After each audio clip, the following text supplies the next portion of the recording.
This interview with Oli Thompson was recorded on February 8th, 2017. He will be facing Cheick Kongo on February 18th, 2017 at Fedor vs. Mitrione at the Shark Tank in San Jose, California. Okay, cool. So I've got Oli on the other line. I'm going to connect you guys. If something goes wrong, I'll call you back so that we're not playing phone tag. Sure thing. Okay, so I've got you both on the line. I'm going to mute myself. If you need anything, just let me know. Oli, this is Steve Jewin from MMA Mania. How are you doing today, sir? Hi, Steve. Very well. How are you? I'm great, and I'm really happy to talk to you about this upcoming fight you've got at Bellator 172 with Cheick Kongo. But if you don't mind, I want to delve into your background a little bit first, because it's not every day I talk to somebody who won Britain's Strongest Man. So I wanted to know, when you were competing in those competitions in the 2000s, were you always interested in MMA? Was it in the back of your mind at that time? No, not really. To be honest, I didn't really know what MMA was when I was competing in strongman for most of the time. I'd previously been interested in boxing as a spectator when I was younger, but I wasn't really thinking about anything else other than what I was doing at that time. All right. What led your interest into MMA then? What got your fancy that made you think I could give this a go? Well, I'd always been quite versatile and been quite successful in a lot of sports growing up, and basically I ended up doing strongman just through sort of leaving school and not having a job for a while and just going to the gym and then doing well there, and it just sort of led to it, and it sort of gave me an output to be competitive and do a sport. So I just ended up, I'd never been sort of like a weightlifter before that, so it just happened by chance, and I still had a different type of sportsman and competitor in me than that was inside wanting to come out. But while I was being successful in strongman, I didn't obviously need to explore anywhere else. I was satisfied and making a living doing what I was doing. But then on the World's Strongest Man 2008 in West Virginia, on the way, I wasn't as successful as I wanted to be due to a previous injury I'd had. My arm was giving me some trouble in some events. So on the way home, I decided I wasn't going to compete again in strongman and retire. And then by the time I'd landed, I made my mind up that I was going to be a professional MMA fighter. And you see, the reasons why I chose that, there's a few of them, but one of the main reasons is I knew I had access to people that were grappling and stuff around me locally, friends and stuff. So I knew I had a platform to work with and to build from. And also, after I decided that, I got back. I started looking at MMA. I hadn't really seen much of it before that. I haven't watched a lot of it, and I looked at sort of the national heavyweight scene. And to be honest, I wasn't too impressed with the level, and it felt like with my athleticism and power and stuff, I could and work rate, I could soon compete with them guys without too much time. Well, it certainly has turned out that way. You've amassed a great record in MMA since you got into it, with a 17-9 overall career record. So things have obviously gone well. Did you find that some of those competitions you were in kind of prepared you for MMA, the combination of strength and speed at the same time? Possibly a little. I mean, to be honest, I was preparing for this a long time before I even knew what this was, because I've always been pushing myself, and I've always had sort of like natural sort of power and speed, and the competitions were just one form of outlet to get that out and to use it. So it was something that was always there, and the fight, it's one of them things. I always felt like I could do a lot of sports. But when I got into MMA, I was just turning 29, so I didn't have a lot of time to build up a skill set. So I needed to go into something that I could use my natural attributes to be successful quite early and make a living early while I built my skill set up. And this is a sport that I thought I could do that in. Now, you said early on the heavyweight scene didn't impress you too much, and you felt like you could make an impact right away. What was the first fight you got in where you realized, well, these guys are actually pretty good. I'm going to have to work a little harder at this?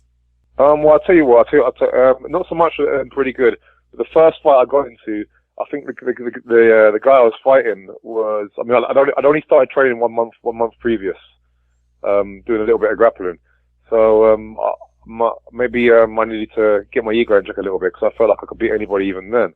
And then I got into a fight with a kid. I think he was maybe 6-2 or 6-3, which I thought was quite an easy fight for my first fight. But in actual fact, now, you know, I see debut guys fighting 0-1, 0-2, and so building up the record. But I didn't know that, so I fought this kid, and I did ultimately win the fight. But at the end of the first round, I was I was so tired. I was so far too big at the time as well, like too much muscle in the frame. And I was in mount. I mounted him. The bell went to the end of the first round, and he actually pushed me off and got up before I got up because I was so tired. On top of him, I managed to submit him the next round, but that was my first sort of eye opener to certain different conditioning levels from strongman's MMA, because strongman events are usually 1 minute or a minute and a half maximum of really intense, insane output. Whilst in MMA, you can't give that output to that level for 5 minutes. You have to sort of regulate it a little bit better. So there's a lot more breathing involved in MMA, whilst strongman is kind of like an intense and not too much breathing and just doing what you can do in the time you've got. So I learned some lessons. But as far as skill set is concerned, I guess possibly a year after I started, I entered a one-night tournament, and the tournament had sort of all the best British heavyweights in it, basically. Guys like Rob Brown, Neil Wayne, James Thompson, and other good names at the time. And I hadn't worked any striking at this point still. A year later, I was in this tournament with all these guys and been in the UFC and Bellator and stuff. And I got to the final where I lost to Rob Brown on decision. But I realised that in striking terms and that, Rob just beat me up for 3 rounds. And as much as I was tough to get through it, I realised that I want to develop my skill set to the point where I can be the guy putting the beating on other people and not just be tough. Well, that must have taught you what you needed to know then, because you went on a 5-fight win streak after that. In fact, 5-fight win streaks seem to be the hallmark of your career. You've had 2 of them. Yeah, sure. Yeah. I mean, I like to think I'm still in my mind. I'm still on the 5-fight win streak now because the Mitrione fight was on very late notice. So I'm fine. I found a way to sort of write that off in my head. Yeah, well, I was going to ask you about that because, like you said, you took it on short notice and you were in there till the second round, and it obviously could have gone better if you'd had a full camp. Is that something that you want a rematch down the line of? Yeah, I'd be happy to have a rematch with that, I gave him a lot of problems in there, I outboxed him, I just couldn't clinch up very well. The clinch goes very tiring, especially off 2 weeks training. So with a full camp, if I could keep that pace up, I think it'd be a very different outcome. Do you feel like he got this fight with Fedor Emelianenko because of that win over you? Well, I don't think he got the fight because of it, but he wouldn't be fighting Fedor now if I'd managed to get the win. Maybe I would, or maybe Kongo would be fighting. I think things turn out differently, But I don't regret it. I didn't really lose any credit because everyone knew I took the fight with 2 weeks' notice, and also I gave a good account of myself, and I landed a lot of shots on that. And really, even when the fight came to an end in the second round, it wasn't really through any huge shots Matt threw, but it was just a matter of my movement was slowing down, and it's more of exhaustion and taking punishment as I was exhausted. I just kind of collapsed really at the end. But as you said, you did acquit yourself well, and you introduced yourself to a whole new audience of Bellator fans who may not have known you before, so that had to still feel like a good thing in itself. Even taking it on short notice, you exposed yourself to a wider array of people. Yeah, sure, and I like to think that the fans and the enthusiasts and the people that enjoy MMA and Bellator MMA enjoy what I did because what if you look back and consider how long I took the fight on and who I was fighting against, the odds were stacked against me before I got in the ring. Obviously, it's not an excuse because the winner was the winner, and props to Matt for that. But at the same time, I didn't go in there knowing my circumstances and just try and say, what, I might lose, but I'm going to try and survive the 3 rounds and get credit. That's not what I went and did. I went in and I took the fight to him, and I fought. Even though I was not conditioned for 3 rounds, I went in and I fought high-paced as long as I could. Now, obviously, you're going to be a lot better conditioned for this fight with Cheick Kongo, and you're going to need to be as well, because this guy has been around forever in the mixed martial arts scene, going all the way back to early 2000s. So, what are your thoughts on staring down the darkness, as you will, on February 18th? Yeah, I mean, I first and foremost, I see it as a very, very tough fight, Cheick's got a bit of a love-hate. Some fans love him, some fans hate him. But the reasons for that, fans are very critical for different reasons. The reality is he's a successful guy, and what he does well.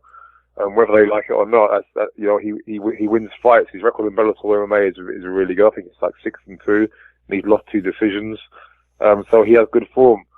we spend quite a bit of time together sparring and training, so we know each other reasonably well.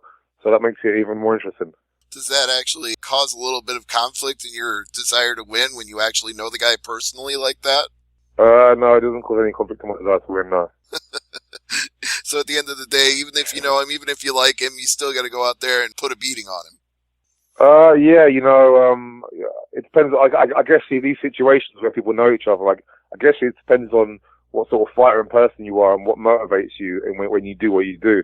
The things that motivate me, I'm not motivated by violence and by the sort of getting too hyped up and angry and needing to really hurt somebody. I'm looking for the best way to entertain the crowd and walk out and get my hand raised. And it's the same whether it's Cheick Kongo or someone I've never met before. I mean, it's not like, but also it's not like me and Cheick are, we're not great friends, but we've definitely we spent some time together and we've got mutual respect. Well, it's something I've actually seen quite a bit with UK fighters. For example, Paul Daly, he talked about that at length after the fight with Brennan Ward. He was like, you know what? I like this guy. I've spent time with this guy. I'm sorry to his family, but I just had to do this. It's what I had to do to entertain people, and I came out here to entertain. Yeah, sure. I mean, these mild friendships don't put food on the table. No, they don't. So, you mentioned that Kongo has a style that frustrates fans at times. He wins, but he doesn't always do it in a way that's crowd-pleasing. So, what do you look to do to combat that, especially when he goes for wrestling moves?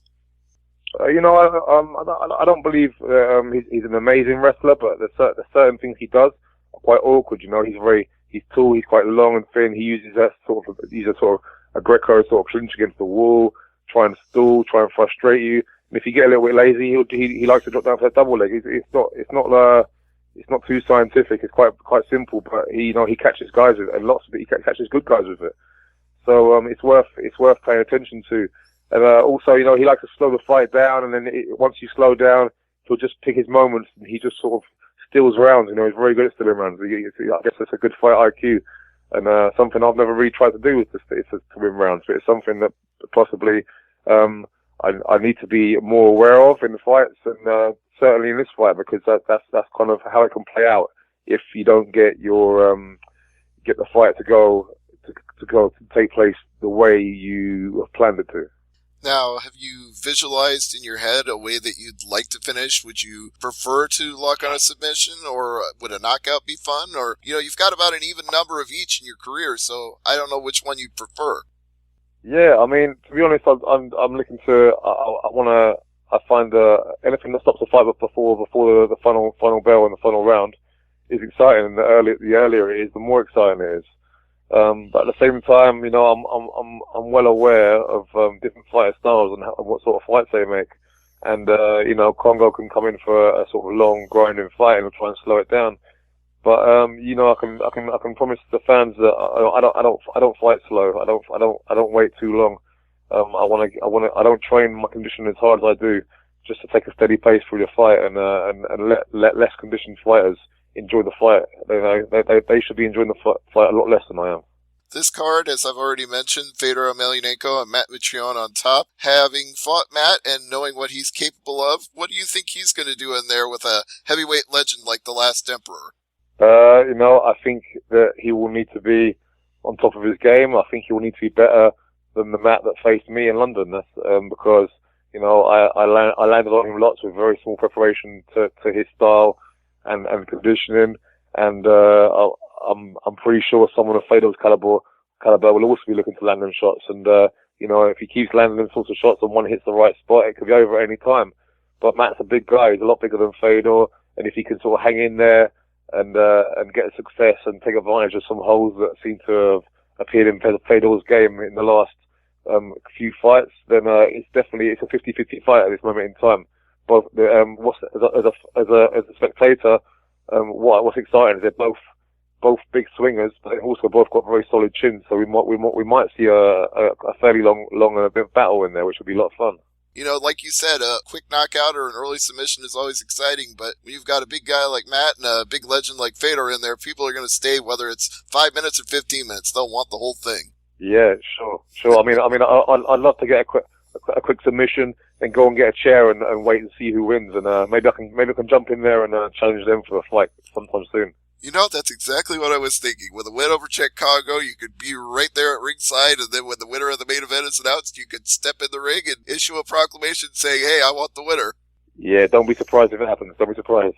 Well, that's something I can look forward to on February 18th. Just want to get your final thoughts on the fight with Cheick Kongo, and anything you want to plug or promote, please go ahead.